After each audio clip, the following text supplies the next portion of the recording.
Tally-ho, Joolz Guides here, in which I wander around London and tell you fascinating facts. And I say, here's fun, what about a trip along the canal? Now you can walk, but luckily our friends at GoBoat have offered us free usage of one of their excellent boats. They're really cool. You can get one of these little chug-chug boats all the way up from here in Paddington Basin, all the way to Camden and back again. You can get 8 people per boat. It's a very COVID-friendly thing to do as well, because you can have socially distant activity as well. And just bring your friends, bring a picnic. There's obviously a limited amount of drinks because you have to drive the boat as well, but yeah, to bring along a few drinks and have a great time out there.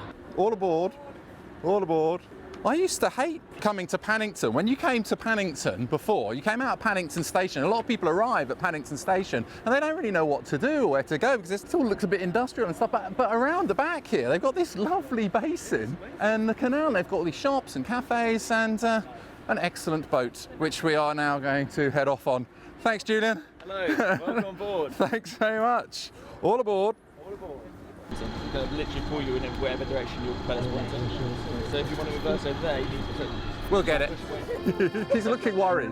If you will go along with me, we'll travel with the tide, and I will always keep you on the shelf. Just behind here, by the way, is St Mary's Hospital, where on the second floor Alexander Fleming discovered penicillin. Right over there. Yeah, just behind this building. And you might recognise this area if you're a Jason Bourne fan, like I am. In the 5th film, there's some chase through here. He actually goes out to Sonic Electronics over on Parade Street. He stocks up on some stuff. And then they do this big chase through here. And I think he throws somebody, falls off a building over there somewhere.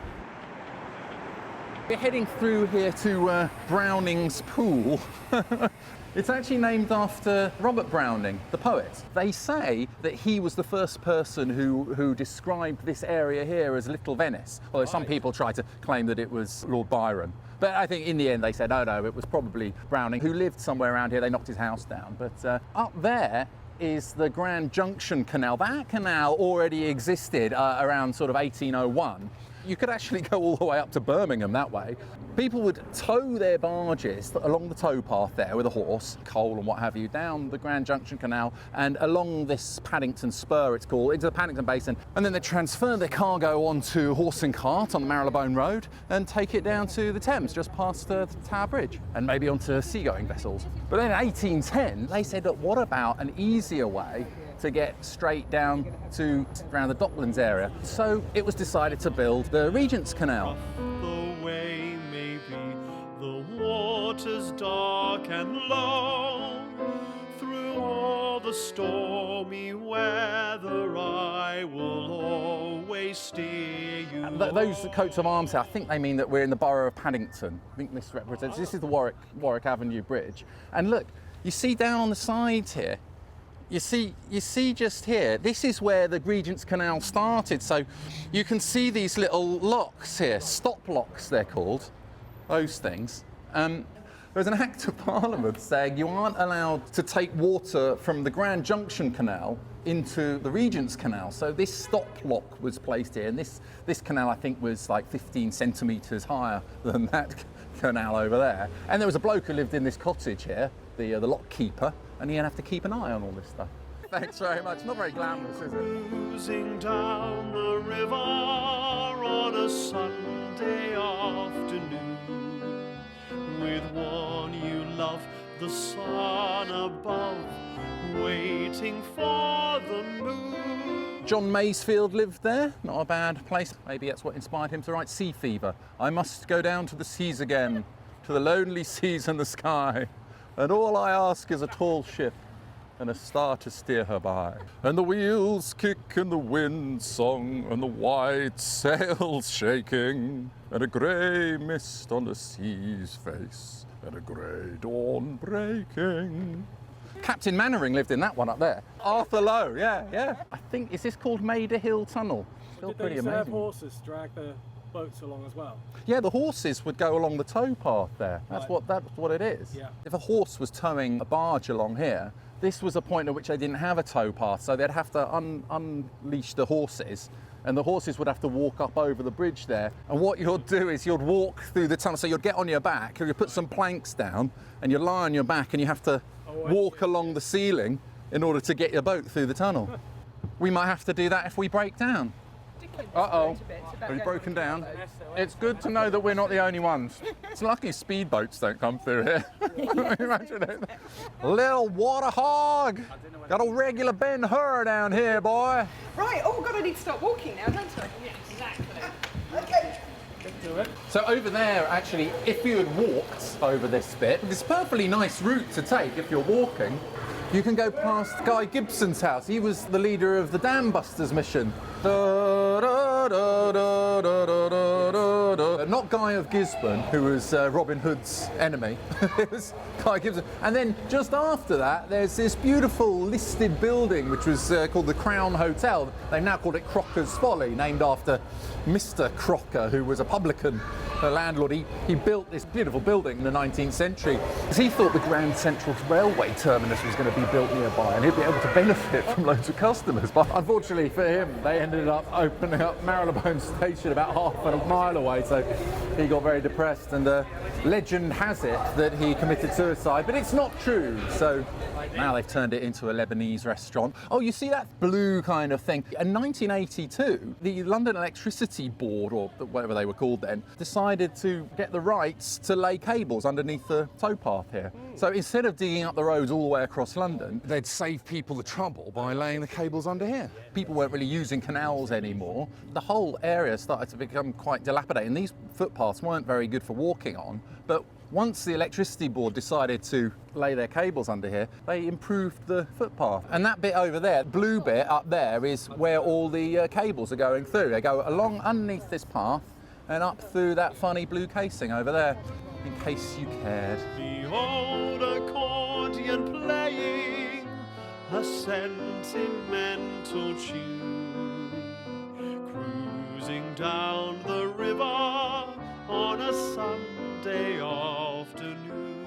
That place over there, which is covered up completely in scaffolding, is called the Upside Down House. Something to do with the entrance being on the upper story of the house. It's over the canal. Must be an amazing place to live. I don't know who lives in that. Originally, it was built for the manager who controlled the boats and barges bringing the coal here from Newcastle. The coal was brought from Newcastle, Ted. Hence the phrase coals to Newcastle. Yeah, and they'd deliver it up to this power station over here. I think it closed down, when was it, 1973? And they've turned it into a substation. So this whole area would have been a hub of activity with lots of barges and stuff offloading, and on the other side there was a goods depot for unloading cargo onto the railway, because Marylebone Station is sort of behind there somewhere. The birds above all sing of love, a gentle sweet refrain.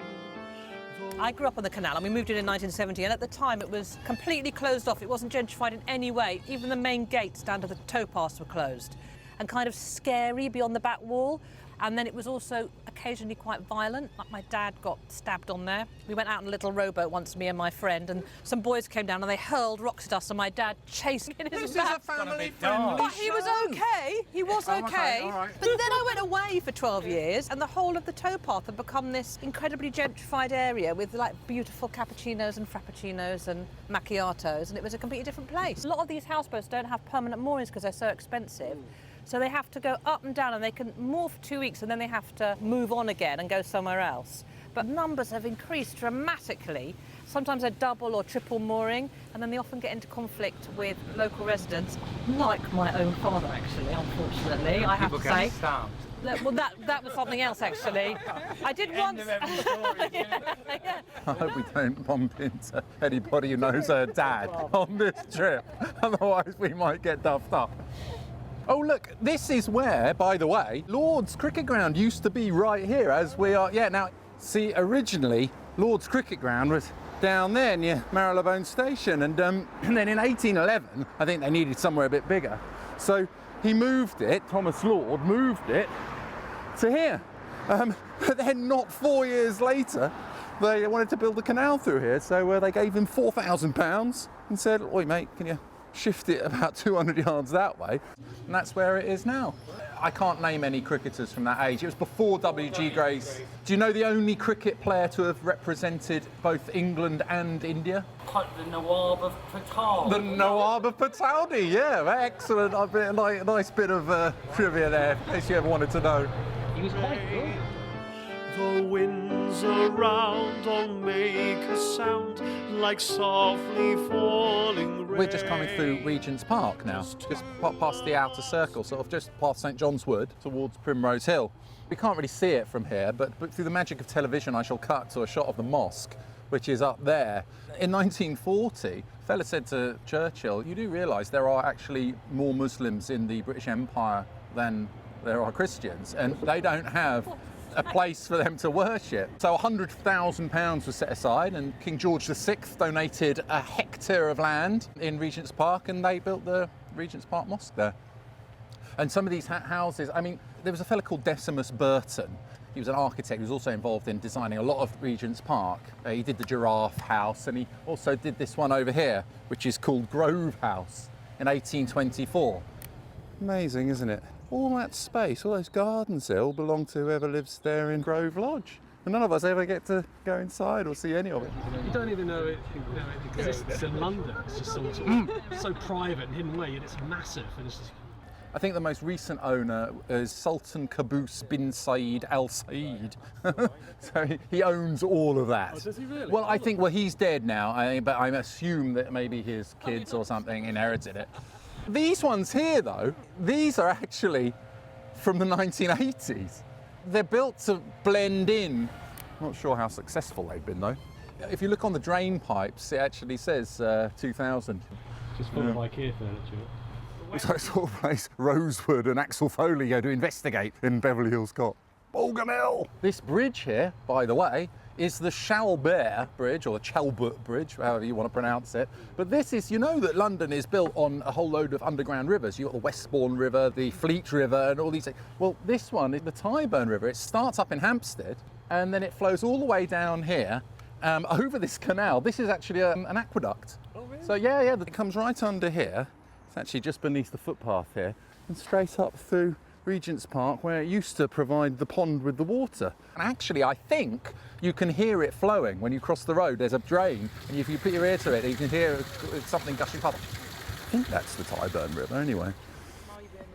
Are you having a pleasant cruise? Brilliant cruise. I'm a bit concerned by the fact that we're going Meandering. like this. Well, I think that's my steering. It's harder than you think, apparently. But I look in command. I hope you're more in command than the fellow who was riding this barge in 1874. You see this bridge here. This is called Macclesfield Bridge, and there's actually a fellow who lives underneath it, so we better try not to disturb him too much. But in 1874, there was a barge coming along here that was carrying a cargo of petrol and gunpowder. Perfect combination.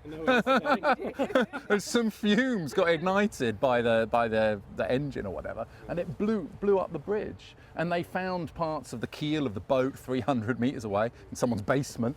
You can see on the side of these columns these marks, which were created by the ropes, the tow ropes, because, you know, the horses would tow the barges along here, and you see those there. You'd probably wonder, why are they on this side?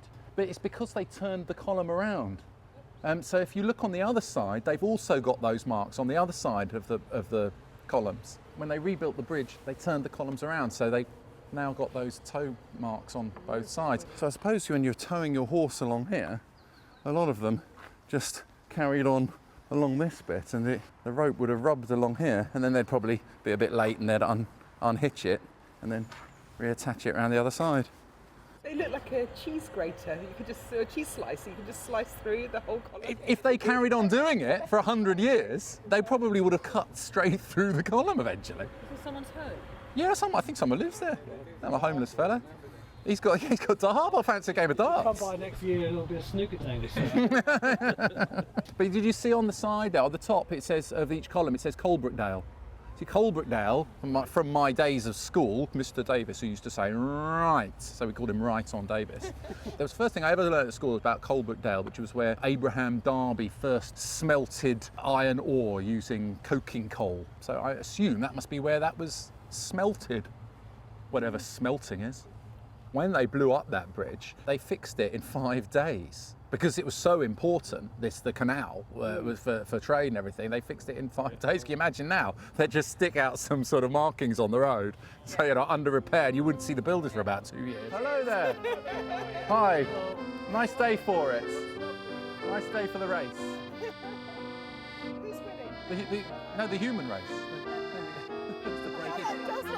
No, that's where underneath that bridge. Up here on the left is the Snowdon Aviary. A lot of people wonder what this is. Just beyond here is Primrose Hill. So if you're walking along here, you might want to just take a detour and go up Primrose Hill. It's rather nice for a view of London. And you'll see this big bird cage, actually. It's the Snowdon Aviary, designed by Lord Snowdon or something. It looks a bit more like something out of Jurassic Park now. It's just all abandoned and... Oh, is it abandoned? Yeah, well, it's not abandoned. They're actually redoing it, and they're going to turn it into the monkey house. So it's going to be the new home for the monkeys there, yeah. Looks like a pterodactyl has escaped from there. Yeah, this is the area where H.G. Wells describes in War of the Worlds. I pushed on towards Primrose Hill. Far away, through a gap in the trees, I saw a second Martian, as motionless as the first, standing in the park towards the zoological gardens. And silent, a little beyond the ruins, I came upon the red weed again and found the Regents Canal, a spongy mass of dark vegetation. Look, it's a Joolz guide's favourite. It's parish boundary markers over there. There you go. 1842. Where do you think we are? What do you think those are? Well, this one here must be Parish of St Pancras. MB 1821, is it? This one must be Marylebone. This is so much easier than doing the walks the normal way. I'm just sitting here eating and drinking, having a little... The zoo, when it opened, was filled up with the menagerie from the Tower of London. They had London used to have a huge menagerie of quite exotic creatures, didn't from it? the 15th century. Had that polar bear that yes. swam in the Thames. Do not moor when beacon is flashing. Animal escape procedure in operation. It used to be a curse to give large animals to people because it would bankrupt them trying to feed the animal. This was traditionally known amongst kings, especially in India. Apparently you would give somebody an elephant. That's why the concept of the white elephant came about, because you'd give them an elephant and it would be so expensive to feed it. But if the Maharaja gave you the elephant and you didn't feed it, you'd be insulting the Maharaja who gave it to you. So therefore you would have to feed it and it would bankrupt you. Oh my goodness.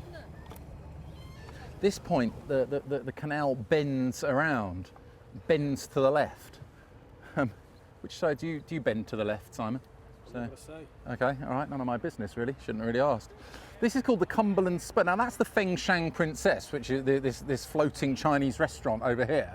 I've never eaten in there, but I heard tell that it's Paul McCartney's favourite Chinese restaurant. Who cares? It might be. I've eaten there. He's not going to... I'd love it if Paul McCartney wrote to me and said, it isn't actually, I never said that. But up there, you see behind those boats, originally there was a section of the canal that went off down there. I've come round behind a Chinese restaurant and I'm standing here at Gloucester Bridge, but the canal used to come all the way along here and up towards Cumberland Market, which no longer exists, but after the war they filled it all in using rubble from the Blitz, and if you look over the side you can still see where it used to be. Flying the flag. I'll take a picture. Sure.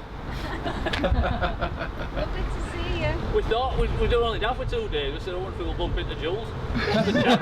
What's the chances? Well, we were just talking there about Charles Dickens in An Uncommercial Traveller. Charles Dickens writes about this little corner here where he witnesses a woman being fished out of the canal and people just rather callously going past and not really caring. When I came to the right-hand canal bridge near the cross path to Chalk Farm, the hansom was stationary and the driver and the park keeper were looking over the bridge parapet.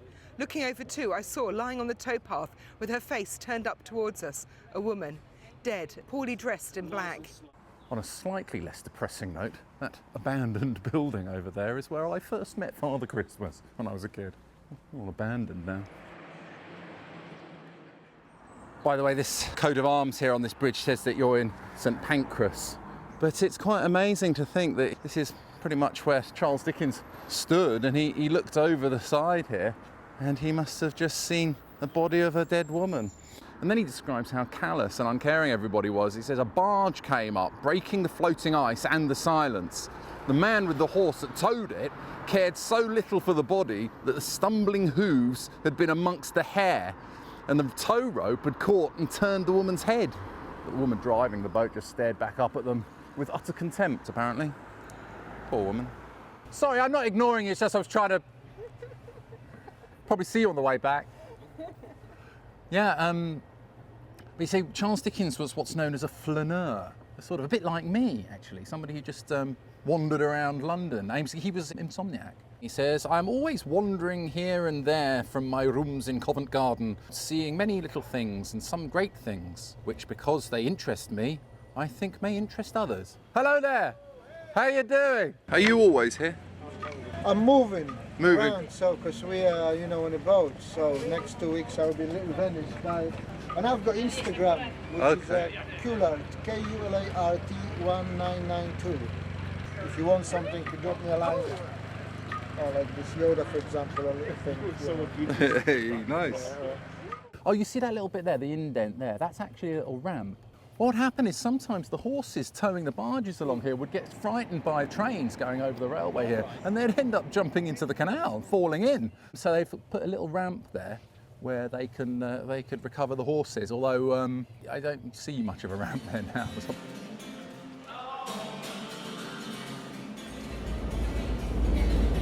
We're approaching Camden now, and Camden Hells is actually brewed in Camden, actually Kentish town. You can hear the trains all going by. We're just here, just at Gloucester Avenue, and Camden was where the London-Birmingham Railway used to come in, and it would meet the canal, and it was a busy hub of activity. There was a goods depot there. A lot of the train drivers and stuff used to come to the Engineer pub just up here in Primrose Hill, and this little doorway over here, which actually every time I go past, there's always someone's done a piss here, but through there, you see, there's a secret tunnel for the horses to go from the canal to sort of the beer store, to the cellar of the pub over there. Don't know what they use it for now, it's always locked.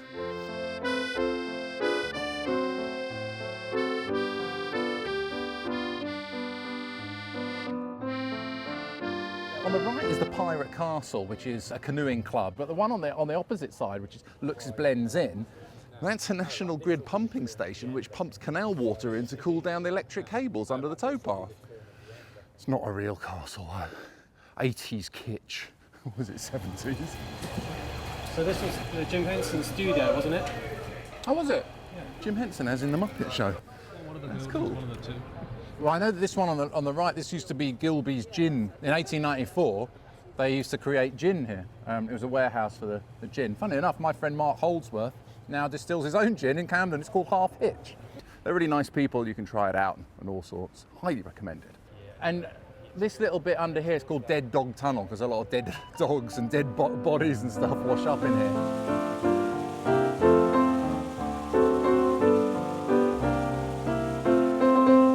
Now, if you watch Joolz Guide's Rock and Roll Camden video, which I highly recommend, by the way, I mentioned this building here, which is the interchange warehouse, where cargo would be transferred from the canal boats onto the railway. But now it's more like TV studios and stuff, and you can rent out space there, studio space, and they did a bit of Spectre in there. One of that chase towards the end of Spectre, some of it was filmed in here. Up until like the 60s or 70s, it would have been full of horses all coming and going. And if the horses were continuing along the canal, they would come over this bridge here, maybe stopping here at what is now Dingwalls, but that used to be where they'd stop and get their horseshoes fixed. And they'd continue to tow their barges on the other side of the canal. You can still see the grooves worn in all along here from all the tow ropes. It's really interesting. Amazing to think that the last horse was retired in 1967 and then they turned it into a market in the 1970s. I mean, I only came up here about 10 years later. I must admit it was rather more rough around the edges then, less sanitised. Well, wasn't that delightful? You have to turn around here, if you're taking GoBoat, that is. Above all sing of love, Home, James. gentle sweet refrain. The winds around all make a sound like softly falling rain. Thanks for watching. Don't forget to hit the subscribe button if you like these videos, and don't forget to come down and use GoBoat down here at Paddington Basin. It's so much fun. And if you want a 10% discount, you can have a look at the text description below. There should be a voucher code, and I think on my Instagram, if they give it back to me, I will actually have a competition for a free trip as well. Anyway, cheers, Simon. See you next time, folks. On a sun